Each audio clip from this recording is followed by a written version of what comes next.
ನೋಡಿ ಅವಳನ್ನ ಹೆಂಗ ಅನಿಸ್ತಿದ್ದಾಳೆ. ಪಂದೇರು ಮಾಡ್ತೀನಿ.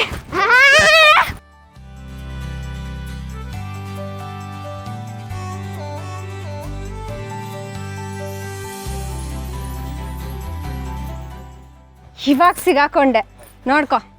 ಬಂದೆ ಬಂದೆ.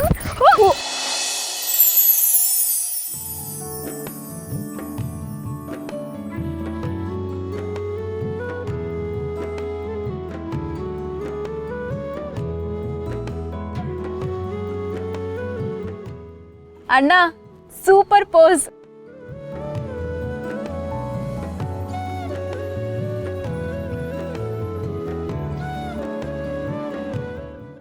ದುರ್ಗಾ ನಾನ್ ಗೆದ್ದೆ ನೀನ್ ಸೋತೆ.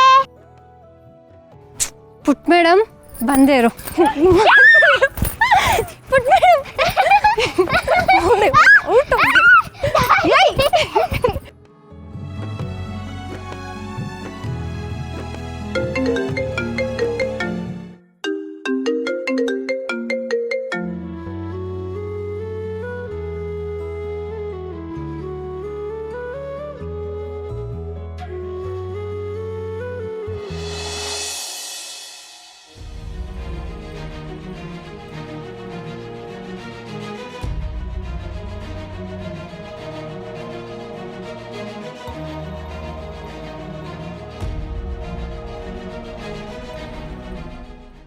ಶಾನ್ವಿ ಏನಾಯ್ತು? ಎಲ್ಲರೂ ಅಲ್ಲಿ ಅಷ್ಟೊಂದು ಖುಷಿಯಾಗಿದ್ದಾರೆ. ನೀನು ನೋಡಿದ್ರೆ ಈ ಥರ ಒಬ್ಬಳೇ ನಿಂತಿದ್ಯಾ, ಬೇಜಾರಲ್ಲಿದ್ಯಾ. ಯಾಕೆ ಇಷ್ಟೊಂದು ಗಾಬರಿ ಆಗಿದೆಯಾ? ಅದಕ್ಕೆ ಏನೋ ಒಂಥರ ಮನಸ್ಸಲ್ಲಿ ಅನ್ಈಸಿ ಫೀಲ್ ಆಗ್ತಿದೆ. ನಾನು ತರುಣ್ಗೆ ತುಂಬ ಸಲ ಕಾಲ್ ಮಾಡೋಕ್ಕೆ ಪ್ರಯತ್ನ ಪಡ್ತಾ ಇದ್ದೀನಿ, ಆದರೆ ಅವ್ನು ಕಾಲೇ ಪಿಕ್ ಮಾಡ್ತಿಲ್ಲ, ಮೆಸೇಜ್ಗೂ ರಿಪ್ಲೈ ಮಾಡ್ತಾ ಇಲ್ಲ. ಇಷ್ಟೇನಾ? ಇಷ್ಟಕ್ಕೆ ಇಷ್ಟೊಂದು ಗಾಬರಿ ಆಗ್ತಾರ?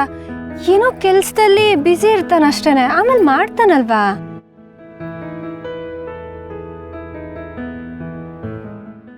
ಅದಕ್ಕೆ ನಾನು ತರುಣ್ನ ತುಂಬ ಇಷ್ಟಪಡ್ತಾ ಇದ್ದೀನಿ. ನನ್ನ ಜೀವನದಲ್ಲಿ ಅವನ ಜಾಗನ ಬೇರೆ ಯಾರೂ ತುಂಬಿಸೋದಕ್ಕೆ ಸಾಧ್ಯ ಇಲ್ಲ. ನನ್ನ ಜೀವನದ ಕನಸೇ ಅವನ್ನ ಮದುವೆ ಆಗೋದು. ಆದರೆ ಅಣ್ಣನಿಗೆ ತರುಣ್ ಕಂಡ್ರೆ ಚೂರು ಇಷ್ಟ ಇಲ್ಲ. ಅದಕ್ಕೆ ನಂಗೊಂದು ಹೆಲ್ಪ್ ಮಾಡ್ತೀರಾ? ಅಣ್ಣನ ಒಪ್ಸೋದಕ್ಕೆ ನಿಮ್ಮಿಂದ ಮಾತ್ರ ಸಾಧ್ಯ. ನೀವೇ ಏನಾದರೂ ಮಾಡಿ ನನ್ನ ಪ್ರೀತಿನ ಉಳಿಸ್ಬೇಕು.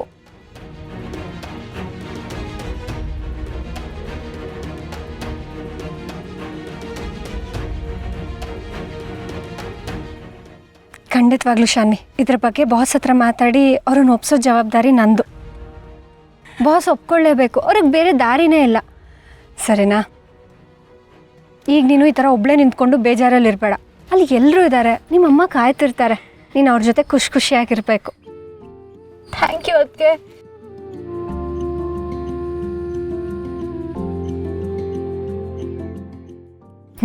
ಬಾ.